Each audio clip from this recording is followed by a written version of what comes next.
ꯍꯧꯈꯤꯕ ꯃꯦꯒꯤ ꯇꯥꯔꯤꯛ 3 2023 ꯍꯧꯔꯛꯈꯤꯕ ꯍꯥꯐꯣꯡꯂꯛꯈꯤꯕ ꯂꯥꯟꯅ ꯃꯔꯝ ꯑꯣꯏꯔꯒ ꯃꯩꯇꯩ ꯑꯩꯈꯣꯏꯒꯤ ꯑꯁꯦꯡꯕ ꯂꯥꯏꯐꯝꯂꯦꯟ ꯑꯃ ꯑꯣꯏꯔꯤꯕ ꯀꯧꯕ꯭ꯔꯨ ꯑꯁꯤ ꯑꯩꯈꯣꯏꯅ ꯎꯕ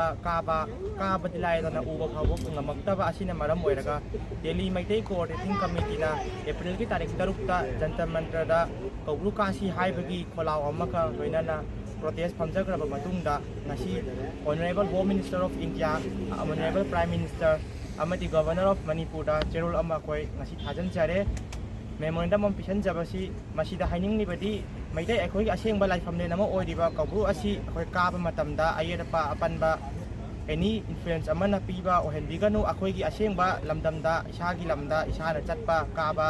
ꯇꯧꯅꯤꯡꯕ ꯇꯧꯕ ꯃꯇꯝꯗ ꯀꯅꯥꯒꯨꯝꯕ ꯑꯃꯠꯇꯅ ꯌꯦꯜꯂꯛꯄ ꯊꯤꯡꯂꯛꯄ ꯃꯇꯝꯗ ꯊꯣꯛꯂꯛꯄ ꯑꯐꯕ ꯗꯥꯏꯇꯁꯤꯡ ꯑꯁꯤ ꯑꯣꯅꯔꯦꯕꯜ ꯍꯣꯝ ꯃꯤꯅꯤꯁꯇꯔ ꯑꯣꯐ ꯏꯟꯗꯤꯌꯥꯅ ꯗꯥꯏꯇ ꯑꯁꯤ ꯔꯦꯁꯄꯣꯟꯁꯤꯕꯜ ꯄꯨꯕꯤꯒꯗꯕꯅꯤ꯫ ꯃꯔꯝ ꯑꯗꯨꯅ ꯑꯩꯈꯣꯏꯅ ꯍꯌꯦꯡ ꯑꯁꯤꯅ ꯍꯧꯗꯣꯛꯆꯗꯨꯅ ꯀꯧꯕ꯭ꯔꯨ ꯀꯥꯅꯕꯒꯤꯗꯃꯛꯇ ꯁꯤꯜꯂꯛꯄ ꯃꯇꯝꯗ ꯆꯠꯅꯕ ꯃꯇꯝꯗ ꯔꯦꯖꯤꯁꯇ꯭ꯔꯦꯁꯟ ꯇꯧꯔꯛꯄ ꯃꯇꯝꯗ ꯑꯌꯦꯠꯄ ꯑꯄꯟꯕ ꯄꯤꯕꯤꯗꯕꯤꯗ ꯑꯩꯈꯣꯏꯕꯨ ꯏꯅꯤꯡ ꯏꯈꯥ ꯇꯝꯅ ꯏꯁꯥꯒꯤ ꯑꯁꯦꯡꯕ ꯂꯥꯏꯐꯝꯂꯦꯟ ꯑꯃ ꯑꯣꯏꯔꯤꯕ ꯀꯧꯕ꯭ꯔꯨ ꯑꯁꯤꯗ